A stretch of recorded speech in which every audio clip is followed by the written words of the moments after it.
नमस्कार मित्रांनो, स्वागत आहे आपला आमच्या आजच्या व्हिडिओमध्ये. मित्रांनो, आजच्या व्हिडिओमध्ये आपण बघणार आहोत आपण कशा प्रकारे बांधकाम कामगार कल्याण योजनेमधून आपण आपला स्कॉलरशिपचा फॉर्म फिलअप करू शकता त्याच्याबद्दल. त्यासाठी सर्वात अगोदर आपल्याला या लिंकवरती, हे लिंक मी आपल्याला इथं डिस्क्रिप्शनमध्ये देऊन देणार.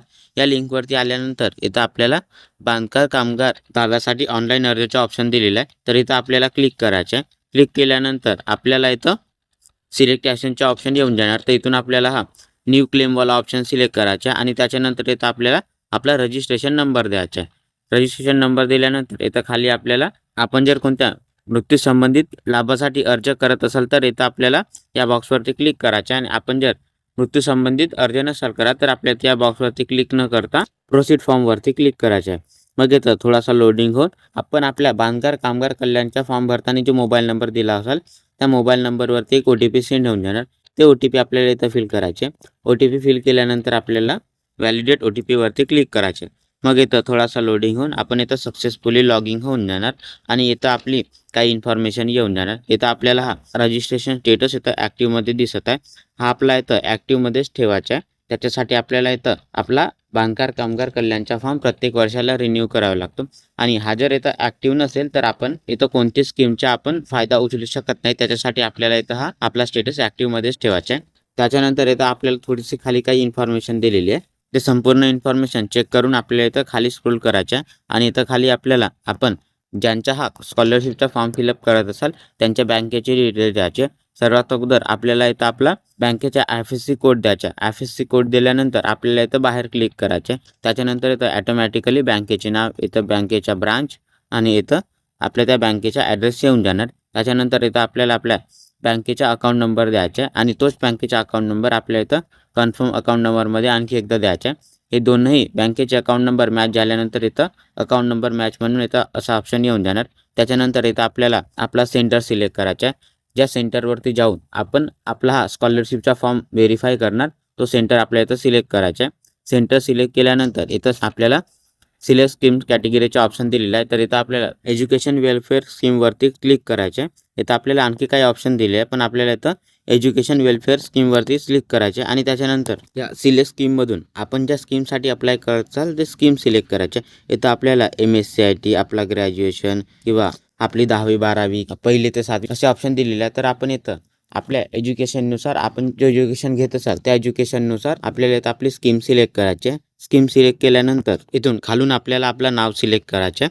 नाव सिलेक्ट केल्यानंतर इथं ॲटोमॅटिकली आपला आधार कार्ड नंबर आणि इथं आपली वय येऊन जाणार. त्याच्यानंतर आपण ज्या स्कूल किंवा कॉलेजमध्ये ॲडमिशन घेतले असाल त्या स्कूल कॉलेजचं आपल्याला इथं नाव द्यायचं. त्याच्यानंतर त्या स्कूल कॉलेजचा ॲड्रेस आपल्याला इथं द्यायचा आणि आपण जो एज्युकेशन घेत असाल तो एज्युकेशन आपल्याला इथं द्यायचा आहे. त्याच्यानंतर आपला हा आमचा ग्रॅज्युएशनचा एज्युकेशन आहे त्याच्यामुळे आम्हाला इथं हा अकॅडमिक इयरचा ऑप्शन आलेला आहे. आपण इथं कोणता दुसरा एज्युकेशन घेत असाल तर आपल्याला याप्रमाणे हा ऑप्शन येणार नाही. आपल्याला इथं दुसरे ऑप्शन येणार. इथं आपला अकॅडमिक इयर सिलेक्ट केल्यानंतर इथं आपल्याला आपल्या स्कूल कॉलेजचे इथं आपली ईमेल ID द्यायची आहे. त्याच्यानंतर इथं त्या स्कूल कॉलेजचा मोबाईल नंबर द्यायचा आणि त्याच्यानंतर इथं डेट ऑफ ॲडमिशनमध्ये आपण ज्या तारखेला आपली ॲडमिशन घेतली असेल त्या ॲडमिशनच्या तारीख आपल्याला इथं द्यायची आहे. त्याच्यानंतर इथं खाली आपल्याला आपले काही डॉक्युमेंट्स अपलोड करायचे.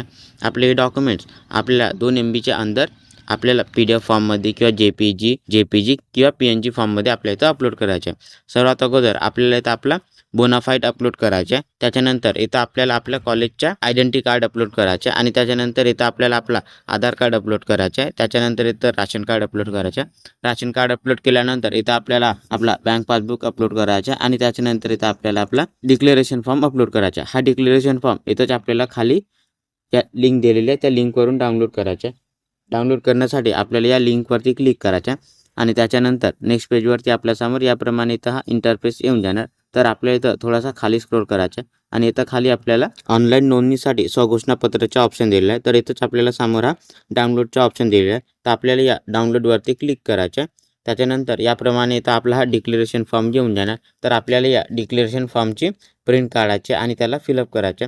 फिलअप करण्यासाठी सर्वात अगोदर आपल्याला इथं आपलं नाव द्यायचं आहे. त्याच्यानंतर इथं आपल्याला आपल्या वडिलांचे नाव द्यायचे आहे आणि आपली जेवढी वय असेल ते वय आपल्याला इथं द्यायचे आहे आणि त्याच्यानंतर इथं आपल्याला आपला आधार कार्ड नंबर द्यायचा आहे. आधार कार्ड नंबर दिल्यानंतर इथं व्यवसायामध्ये आपण जो व्यवसाय करत असाल तो व्यवसाय लिहायचा आहे. आपण जर इथं कोणता व्यवसाय न करता काही शिक्षण घेत असाल तर आपल्या इथं शिक्षण म्हणून लिहायचे आहे. त्याच्यानंतर आपल्याला इथं आपला संपूर्ण पत्ता द्यायचा आहे. त्याच्यानंतर इथं खाली आपल्याला दिनांक आणि ठिकाणचे ऑप्शन दिले आहे, तर इथं आपल्याला दिनांक आणि ठिकाण द्यायचं आहे आणि इथं आपल्याला आपली सही द्यायची आहे आणि इथं आपल्याला आपलं नाव द्यायचं आहे. याप्रमाणे आपल्याला इथं आपला हा संपूर्ण डिक्लेरेशन फॉर्म लिहायचा आहे आणि आपल्याला हा डिक्लेरेशन फॉर्म इथं अपलोड करायचा आहे. इथं संपूर्ण डॉक्युमेंट्स अपलोड केल्यानंतर इथं खाली आपल्याला हा डॉक्युमेंट्स व्हेरीफाईडचा ऑप्शन दिलेला आहे, तर आपल्याला इथं या बॉक्सवरती क्लिक करायचं आहे. त्याच्यानंतर इथं डू यू व्हेरीफाय डॉक्युमेंट्स म्हणून ऑप्शन येऊन जाणार, तर आपल्याला इथं या यसवरती क्लिक करायचं आहे आणि इथं नोटमध्ये आपल्याला हे काही इन्फॉर्मेशन दिलेले आहे. हे इन्फॉर्मेशन संपूर्ण वाचून आपल्याला इथं क्लिक टू लोड व्हिजिट डेटवरती क्लिक करायचं आहे आणि इथून आपल्याला आपण ज्या तारखेला जाऊन आपले हे स्कॉलरशिपचा फॉर्म व्हेरीफाय करत असाल ते तारीख आपल्याला इथं सिलेक्ट करायचं आहे. इथं आपल्याला जे हे पांढऱ्या कलरमध्ये इथं हे तारीख दिसत आहे तेच तारीख खाली आहे आणि इथं जर आपल्याला हे लाल कलरमध्ये जर तारीख दिसत असेल तर ते गव्हर्नमेंट सुट्टी आहे आणि आपल्याला जर इथं या पिवळ्या कलरमध्ये तारीख दिसत असेल तर ते तारीख आपली अगोदरच सिलेक्ट आहे आणि आपण जे तारीख सिलेक्ट कराल ते तारीख आपल्या या हिरव्या कलरच्या बॉक्समध्ये येऊन जाणार याप्रमाणे. त्याच्यानंतर आपल्या इथं खाली काही हे इन्फॉर्मेशन दिलेलं आहे. हे इन्फॉर्मेशन संपूर्ण वाचून आपल्याला इथं या बॉक्सवरती क्लिक करायचं आहे आणि त्याच्यानंतर आपल्याला इथं या सबमिटवरती क्लिक करायचं आहे आणि मग इथं थोडासा लोडिंग होऊन आपला फॉर्म इथं सक्सेसफुली सबमिट होऊन जाणार आणि त्याच्यानंतर आपल्यासमोर याप्रमाणे हा मेसेज येऊन जाणार. तर आपल्या इथं ओकेवरती क्लिक करायचं आहे आणि इथं खाली आपल्याला हा प्रिंट अपॉइंटमेंट लेटरचा ऑप्शन दिला आहे, तर आपल्याला इथं या प्रिंट अपॉइंटमेंट लेटरवरती क्लिक करायचं आहे. मग याप्रमाणे इथं हा आपला अपॉइंटमेंट लेटर येऊन जाणार आणि इथं खाली आपल्याला हा प्रिंटचा ऑप्शन दिलेला आहे, तर आपल्याला त्या प्रिंटवरती क्लिक करून याची एक प्रिंट काढायची आहे आणि आपण जो आपला इथं सेंटर आणि तारीख सिलेक्ट केली होती त्या तारखेला त्या सेंटरवरती जाऊन आपल्याला आपला हा फॉर्म व्हेरीफाय करायचा आहे. तर मित्रांनो, अशा प्रकारे आपण इथं आपल्या बांधकाम कामगार कल्याणच्या स्कॉलरशिपचा फॉर्म इथं फिलअप करू शकता आणि त्याला व्हेरीफाय करू शकता. मित्रांनो, आपल्याला जर आपला हा व्हिडिओ आवडला असेल तर आमच्या व्हिडिओला लाईक आणि अशाच प्रमाणे व्हिडिओ पाहण्यासाठी आमच्या चॅनलला सबस्क्राईब करायला विसरू नका.